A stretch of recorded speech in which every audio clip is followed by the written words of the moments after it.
Welcome to Pindar Poetry. We hope you learned something new. You start by preparing both the Verna and your phone so pairing goes smoothly. Turn the ignition to accessory or engine on so the head unit is powered. Make sure seatbelt and parking are secure. On your phone, enable Bluetooth and set it to discoverable. This lets the car find the device. Keep the phone unlocked and open to Bluetooth settings and have the Verna touchscreen ready. Once done, proceed to the infotainment pairing menu immediately so the devices can discover each other. Now initiate pairing from the Verna infotainment. Go to Settings, choose Bluetooth, then add device or pair new device. The system will scan. When your phone name appears in the list, tap it on the car screen. A PIN or passcode will display on both devices. Confirm the numbers match because this prevents accidental pairing.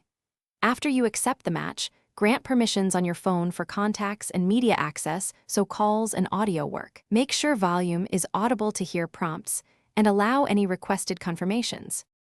Finish by verifying the connection and testing features. Check the car display for connected under both phone and media profiles, then place a test call and play audio to confirm microphone and streaming work.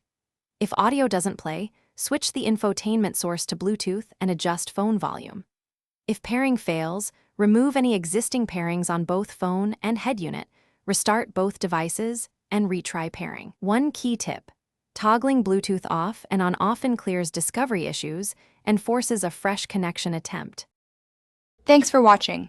Consider subscribing if we helped you.